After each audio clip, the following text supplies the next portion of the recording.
camarade Pierre Semard, fusillé par les nazis le 7 mars 1942. Donc je passe la parole à Patrice Aldo, notre secrétaire de section, qui va nous faire rendre un hommage à Pierre Semard. Alors je vais vous lire la petite intervention que j'ai préparée. Plus fort, Oui, je vais essayer de parler un peu plus fort.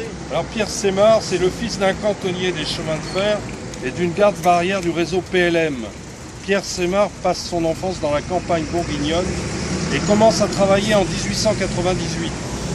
Après avoir passé son certificat d'études, chez un notaire d'abord, puis chez de nombreux autres employeurs. En 1904, il se rend à Paris et exerce divers petits métiers. Puis il passe un examen pour entrer au chemin de fer comme facteur aux écritures.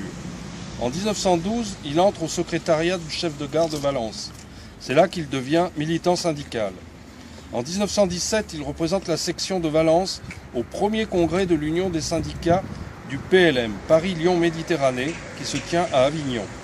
En 1919, il devient le secrétaire général d'une ligue de défense et d'action contre les mercantis et les spéculateurs. Ce groupement rassemble des commerçants et artisans et des ouvriers. Pierre Semard est avant tout le dirigeant des cheminots de la Drôme, où il déploie une activité militante soutenue en faveur du syndicalisme.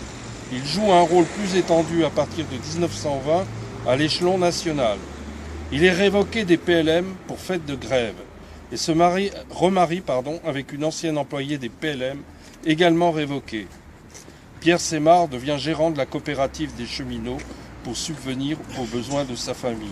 Je précise que sa première épouse est morte de la grippe espagnole. Si je ne me trompe pas, ça devait être en 1919. Il s'engage alors aux côtés du PCF dans l'action commune contre l'occupation de la Ruhr.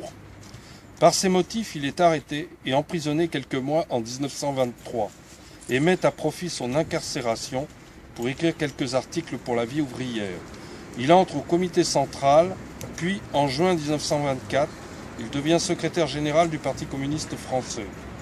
En 1927, Pierre Semard est de nouveau arrêté pour ses actions contre la guerre du Rif au Maroc.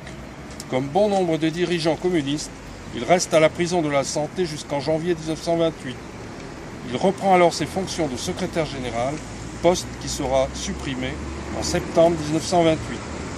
De 1932 à 1939, c'est le retour au syndicalisme. À l'automne 1933, Pierre Semard renoue avec le syndicalisme. Il sera à nouveau élu secrétaire général de la Fédération des cheminots le 26 juin 1934. Lors du congrès de fusion entre la CGT et la CGT-U, le 24 novembre 1935, il est élu au secrétariat de la Fédération réunifiée comme secrétaire général aux côtés de Jarry Gion, qui représente les ex-confédérés. En juin 1936, il fait partie de la délégation syndicale qui rencontre Léon Blum et les ministres concernés. Au nom de la CGT, Pierre Semard se prononce en faveur de la nationalisation à la création de la SNCF. Il soutient les républicains espagnols en s'occupant de l'acheminement de l'aide matérielle à la frontière espagnole. À la suite du pacte germano-soviétique, l'unité du bureau fédéral de la CGT vole en éclats. Et les ex-confédérés de la CGT décident le 25 septembre d'exclure Pierre Semard et ses camarades des fonctions dirigeantes. Arrêté à Loches le 20 novembre 1939, Pierre Semard est une fois encore incarcéré à la Santé par le juge d'instruction militaire sous l'inculpation de détournement de fonds et d'infraction au décret du 26 septembre 1939 concernant la dissolution du Parti communiste. En dépit du témoignage favorable lors de son procès de Marcel Bloch, ingénieur en chef du matériel et des ateliers à la SNCF, il est condamné à 3 ans de prison. Le 20 mai, il est évacué et incarcéré à Bourges et met à profit son emprisonnement pour écrire et entretenir une correspondance abondante avec sa femme et ses enfants, et notamment sa fille Yvette. Il reste très attentif aux problèmes de sa famille. Sa femme est arrêtée en août 1941, puis sa fille Yvette au début de 1942. Au début de 1942, Pierre Semard est transféré de Bourges au camp d'internement de Gaillon, où il se retrouve avec les détenus de droit commun. Le 6 mars, on l'envoie à la prison d'Évreux. Il est fusillé comme otage le lendemain à la demande des autorités allemandes. Il est inhumé au cimetière du Père-Lachaise à Paris.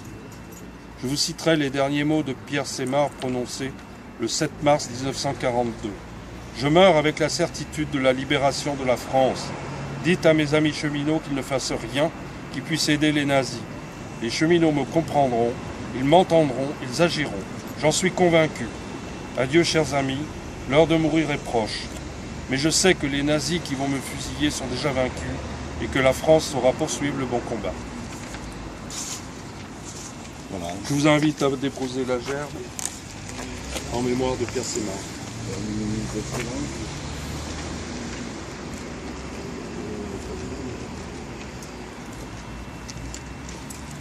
Je vous invite, c'est moi qui vais la mettre.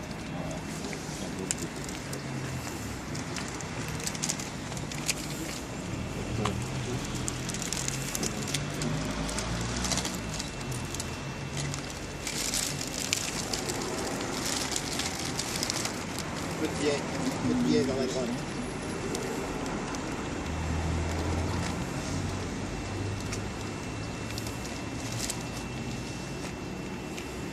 En mémoire de Pierre Semard, je vous demanderai à tous de bien vouloir observer une petite minute de silence.